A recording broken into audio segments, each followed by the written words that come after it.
Olá, minhas amigas e meus amigos, na luta pela democracia, pelo bem-estar social e contra o nazifascismo. Poderia dizer alegrias, mas o assunto que eu trago hoje é o luto. Eu estou de luto. Para quem não sabe, quem não teve conhecimento ainda, eu perdi minha companheira faz 2 meses. Exatamente 2 meses. Desde então, tenho atravessado o luto. O luto que é uma síndrome que reúne diversos tipos de emoção, uma instabilidade total. E muitas pessoas me pedem para eu falar sobre o luto. Mas como eu sou coletivista, vamos chamar assim, como eu sou socialista, antes de falar do meu luto pessoal, eu quero compará-lo com o luto social. Porque uma nação também pode entrar de luto. Um povo pode ficar de luto com as perdas sociais, políticas que possam advir. E ao começar a falar sobre o luto social e político, eu me reporto a 1964, que para os mais jovens parece uma data distante do século passado. Vivíamos então um processo democrático no Brasil, com conflitos grandes com a direita, com conflitos nas ruas que eu digo manifestações gigantescas, greves, mas era um processo democrático.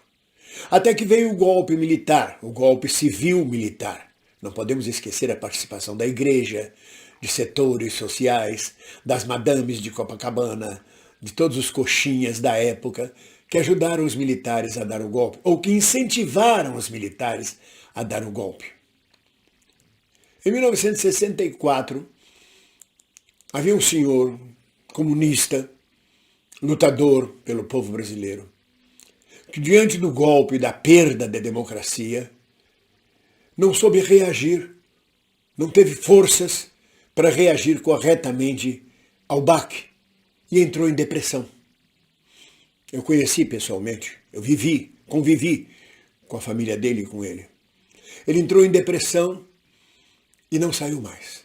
E dali foi ladeira abaixo. Fugia de casa, subia para os morros, se escondia nos matos. Enlouqueceu, entrou em baixa imunológica e morreu. Morreu de paixão pela democracia, digamos assim. Que é a mesma coisa do sujeito que morre, o sujeito idoso que perde a companheira, ou a companheira idosa que perde o companheiro, e 2, 3 meses depois está partindo também. E que dizem, morreu de amor, morreu de saudade. Não, morreu de depressão por baixa imunológica. Morreu de depressão porque não suportou o luto, não viveu o luto. Mas todos nós que sobrevivemos à ditadura de 64, os democratas, os brasileiros, a primeira reação nossa, que também faz parte da síndrome do luto, foi a de negação. Havia uma grande parte, um grande segmento de democratas que dizia isso aí não dura 6 meses. Não, esses militares não se sustentam. Durou 21 anos. Depois da negação, veio algum tipo de reação. O estado de tristeza. Reagimos com tristeza. O que vai ser? O que vamos fazer? Procurando soluções, procurando ainda a democracia como se ela estivesse viva em algum lugar. Tentando ouvir o Brizola com sua rádio clandestina no interior do Rio Grande do Sul, de dentro de um caminhão. Tentando como se fosse ainda um resto de democracia viva nesse país. Apostando no coronel Jefferson Cardim, que tentou um movimento de guerrilha no Rio Grande do Sul, primeiro movimento de guerrilha pós-64. Apostando no sargento Sarroris, que junto com o Brizola tentou levantar um movimento de guerrilha em Caparaó, Minas Gerais. Mas a democracia não voltava. Não voltava. Mas nós continuamos lutando, nós reagimos de alguma forma, tentando revivê-la. Até que em 68 veio o golpe final. Definitivamente acabaram com a democracia no país. E aí vem mais um sentimento de raiva. E veio a luta armada. Foi o auge da raiva no luto, que é um dos sintomas do luto.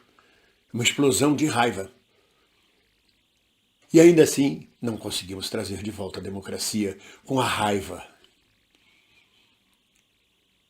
E continuou o luto, a tristeza, a melancolia, alguns entrando em depressão e saindo dela, aprendendo a sair da depressão. E atravessamos o governo Médici, o governo Geisel, até que veio a fase de aceitação da morte, da perda. Esta fase da aceitação começou a nos reorganizar para a vida. Aceitamos que a democracia estava perdida, que daquela forma que conhecemos não voltava mais, e ao aceitar, partimos para a pacificação. Ou seja, era pacífico de que tínhamos que continuar a viver. E com isso começamos a nos reorganizar em greves, em manifestações, em passeatas, até que chegamos ao ponto da direta já, que foi o auge da vida social deste país, depois de 64. 20 anos depois, as diretas já. Ainda assim perdemos a batalha das diretas já, mas revivemos, estávamos vivos novamente. Estávamos prontos de novo a viver, a reviver como nação e como povo. E agora, com o golpe contra Dilma, se repete o mesmo processo. A negação, a tentativa de reviver a morte, a morta, com aquela campanha de volta Dilma, volta Dilma, volta Dilma. Não volta mais. Tanto que hoje, passados os períodos de luto de 2016 para cá, nós estamos nos recuperando das perdas. Nós tivemos a negação, tivemos a raiva, tivemos o medo, tivemos a tristeza e tivemos a aceitação. Bolsonaro não cai, não pega Covid, e se pega Covid não morre. Bolsonaro está aí com a família, faz o que quer e a gente tem que aceitar isso. Só que neste momento a gente já está revivendo. Partimos para a vida. Aceitamos a morte política de Dilma, que não se elegeu sequer senadora em Minas Gerais. A ingratidão do povo de Minas Gerais. De grande parte do povo de Minas Gerais, justiça seja feita. Não tem Dilma na política brasileira no momento. Neste luto, ela realmente está morta. Há uma aceitação da morte política de Dilma. E a gente revive através do melhor exemplo, do confiável exemplo que nos diz a luta continua, a vida continua, que é Luiz Inácio Lula da Silva. Por que outros não conseguem fazer a gente reviver e ter vontade de viver novamente no processo democrático? Porque a gente não confia nesses outros. A palavra de Lula, a vida de Lula, o exemplo de Lula, da luta continua, é confiável. E é por isso que a gente revive. Por isso que a gente volta à vida. Pouco a pouco, cada vez mais segmentos se juntam a esta luta. As manifestações públicas no ano passado mostram a vontade de viver. Mostram que saímos do luto, ou que tentamos sair do luto, que estamos recuperando. E agora, mais do que nunca este ano, mais do que nunca escolhemos a vida. Escolhemos por um fim a Bolsonaro, que representa a morte, que representa a perda, que representa o golpe contra a democracia, junto com Michel Temer, com Aécio Neves e com vários outros próceres do fascismo ou do obscurantismo. Esse é o processo de luto social. Em 2018, pelo menos metade do Brasil entrou em luto. Sentiu a perda total, com Lula na cadeia e com a vitória de Bolsonaro, a perda total dos ideais democráticos. Alguns entraram em depressão, melancolia, se afastaram, outros ficaram observando, outros em profunda tristeza. Uma pequena minoria começou a reagir, e era perda sobre perda, perdas trabalhistas, perdas na previdência social, perdas na cultura, na educação, na tecnologia. Era um processo de luta. Foi uma morte dolorosa, lenta, agônica. enfrentamos este luto, vivemos este luto. E agora estamos retomando a vida. Do ano passado para cá saímos das cordas, como eu digo. Mas, na verdade, começamos a negar o luto, a vivenciar, a escolher a vida novamente.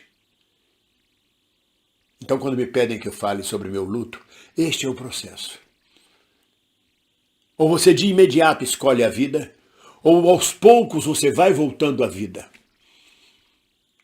Aos que continuam de luto, estes espera-se mais tempo para recuperação. Mas a vida continua. A vida continua, e para nós a vida continua através da palavra de Lula, que é o melhor exemplo, é o homem mais confiável para nos mostrar que apesar de tudo, de todas as perdas, de Dona Marisa, de seu neto, de seu irmão, dos quase 600 dias de cadeia, ele não esmoreceu. A luta para ele continuou, a vida continuou, a luta pela vida. E é por isso que ele é confiável. É por isso que, a partir dele, ou impulsionado por ele, a gente retoma a vida social e política do país. Vamos à luta. Ninguém solta a mão de ninguém. Um abraço.